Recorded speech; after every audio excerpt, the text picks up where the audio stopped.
এইবিলাক সকলো মানুহে বনাই লয়। ধৰ্ম ঈশ্বৰে বনোৱা নহয়, কিন্তু ধৰ্মমটো সাক্ষাৎ ভগৱত প্ৰণীতম। ধৰ্ম বুলি ক'লে সাক্ষাৎ ভগৱন্তৰ প্ৰণয়ন কৰা, আৰু তাৰ মূল আধাৰ কি? বেদও পঢ়িলে ধৰ্মমূলক, যে সকলো ধৰ্মৰ মূল আধাৰ গ্ৰন্থ হৈছে বেদ। আৰু সেই বেদ বুলি ক'লে কেৱল হিন্দুসকলৰ যে মূল গ্ৰন্থ বেদ এনে নহয়।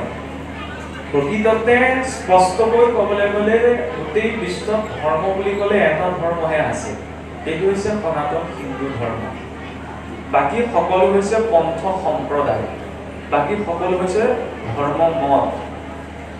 কিন্তু সৃষ্টিৰ আদিৰে পৰা এই সনাতন হিন্দু ধৰ্মৰ ধাৰা চলি আহিছে। আজি চাওকচোন, আমি যদি চাওঁ ইতিহাসৰ দৃষ্টিৰেও, খ্ৰীষ্ট ধৰ্ম আজিৰ পৰা 2500 বছৰ আগতে আমাৰ পৃথিৱীলৈ অস্তিত্বলৈ আহিছে। মুছলমান বা ইছলাম ধৰ্ম যদি আমি চাওঁ, আজিৰ পৰা ঠিক 1500-2000 বছৰৰ ভিতৰত ইছলাম ধৰ্ম পৃথিৱীলৈ আহিছে। ঠিক তেনেদৰে ইহুদীসকলৰ টাওইজম, জেৰুজালেমৰ ৰোমান কেথলিক মত, এইবিলাকো 2500 অতি বেছি 3000 বছৰ, বৌদ্ধ ধৰ্ম 3000 বছৰ ভিতৰত 3000 বছৰতকৈ অধিক পুৰণা কোনো মত পৃথিৱীত উল্লেখ পোৱা নাযায়, নহয়নে? কিন্তু আমাৰ মানুহখিনিয়ে জানেনে, আপুনি মই যিটো ধৰ্মৰ মতত আছো, এই ধৰ্ম মতটো কিমান পুৰণা? আমি কওঁ ন, যিটো অনাদি কালৰ পৰা চলি আহিছে, কিন্তু অনাদি কালৰো এটা সময় গণনা আছে। গোবৰ্ধন পীঠাধীশ্বৰ, অৰ্থাৎ আজিৰ পৰা 2000 বছৰ আগতে যেতিয়া সমগ্ৰ ভাৰতবৰ্ষখন কিছুমান নাস্তিক দৰ্শনে আৱৰি ধৰিছিল, সেইখিনি সময়ত স্বয়ং বোলে মহাদেৱৰ অংশে আদি শংকৰাচাৰ্যৰ আৱিৰ্ভাৱ হৈছিল। আৰু সেই আদি শংকৰাচাৰ্যৰ আৱিৰ্ভাৱ হৈ কি কৰিছিল? এই ক্ৰমাৎ নাস্তিক দৰ্শনে গ্ৰাস কৰা সনাতন হিন্দু ধৰ্ম মূল আধাৰ বেদমাৰ্গক পুনৰ প্ৰতিস্থাপিত কৰিবলৈ কি কৰিছিল? চাৰিওদিকে 4টা মঠ স্থাপন কৰিছিল। ঋগ্বেদৰ মঠ আছে আপোনাৰ শ্ৰীক্ষেত্ৰত, জগন্নাথ ধামত, গোবৰ্ধন মঠ। কেথলিক গীৰ্জাটো আমাৰ ল'ৰা ছোৱালীয়ে চিনি পায়, কিন্তু গোবৰ্ধন মঠ ক'ত আছে চিনি নাপায়। সমস্যা আমাৰ বিলাকৰ সেইখিনি, নিজৰ বিলাক আমি বৰকে নাজানো, আনৰ বিলাক কিন্তু খুচৰি জানো। ঠিক তেনেদৰে দ্বাৰকাত আছে সামবেদীয় দ্বাৰকা মঠ, বদ্ৰীনাৰায়ণৰ ক্ষেত্ৰত আছে অথৰ্ববেদীয় মঠ, আৰু দক্ষিণ ভাৰতৰ শৃংগেৰীত আছে যৰ্জবেদীয় শৃংগেৰী মঠ। এই 4টা মঠত 4জন শংকৰাচাৰ্যক নিয়োগ কৰা হৈছিল। 4 বেদৰ অন্তৰ্গত যিমানবিলাক মাৰ্গ আছে, সেই সকলো মাৰ্গৰ উপাসনা পদ্ধতি সম্পূৰ্ণ ৰূপত সুৰক্ষিত ৰূপত সৃষ্টি থকালৈকে বৰ্তাই ৰাখিবলৈ সেই শংকৰাচাৰ্যসকলক নিয়োগ কৰিছিল, 4জন শংকৰাচাৰ্য। আৰু সেই 4জন শংকৰাচাৰ্যই সনাতন হিন্দু ধৰ্মৰ সৰ্বোচ্চ পদত আছে। মুছলিমসকলে বা ইছলামসকলে যেনেকে নিজৰ গুৰু হিচাপত মহম্মদ চাহাবক, হজৰত পয়গম্বৰ মহম্মদক মানে, নহয়?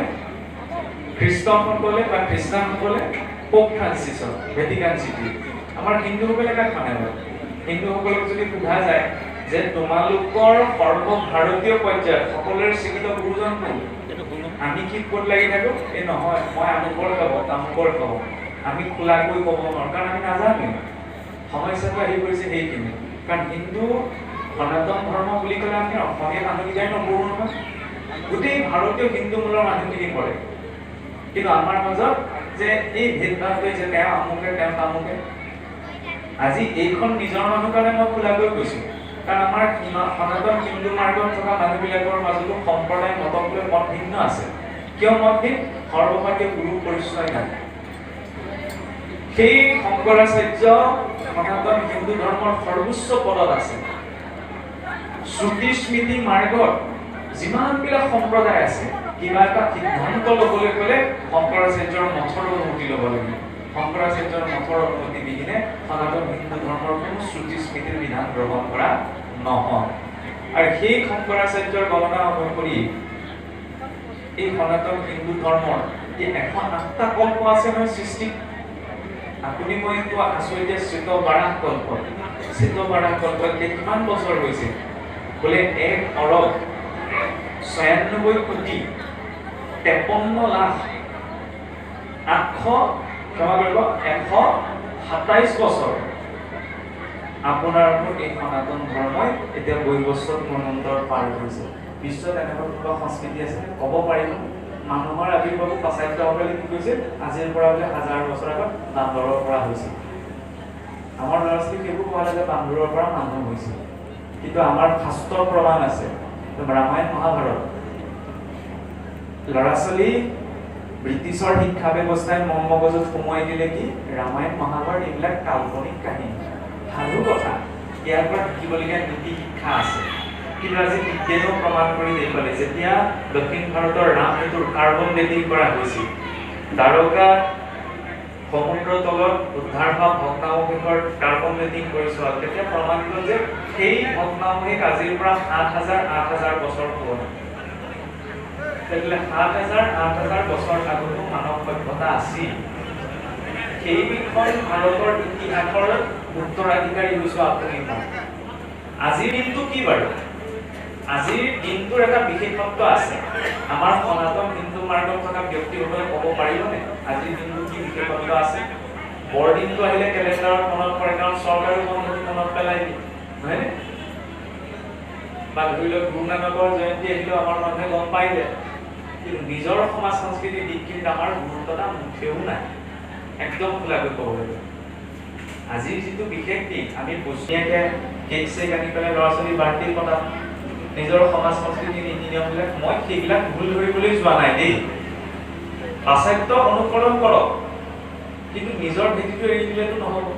ভগৱান ৰামৰ আজিৰ দিনটোত আবিৰ্ভাৱ হৈছিল। অকণমান ভাবি চাওকচোন যে ঈশ্বৰৰ আবিৰ্ভাৱৰ দিন আজিৰ দিন এটা পবিত্ৰ দিন। তেতিয়াহ'লে পবিত্ৰ দিনটোত আমি ঈশ্বৰ উপাসনাৰ নামত অকণমান কিবা এটা বিশেষ ৰূপত কিবা এটা কৰিছোনে? ৰামৰ জন্মৰ কথাও এতিয়া যেনিবা ৰাম মন্দিৰ নিৰ্মাণ হ'ল, নহয়নে? ৰাম মন্দিৰৰ বিতৰ্ক চলি থাকোঁতেও বহুতেতো এইটো বিৰোধিতা কৰিছিল যে কি প্ৰমাণ আছে। ৰামৰ আবিৰ্ভাৱৰ প্ৰমাণ চাওকচোন। যিদিনা ৰামনৱমীৰ দিনা ভগৱান ৰামচন্দ্ৰৰ আবিৰ্ভাৱ হৈছিল, মানুহৰ আবিৰ্ভাৱ সমস্যা কাৰ আধাৰত গণনা কৰা? গ্ৰহ নক্ষত্ৰৰ স্থিতিৰ ওপৰত।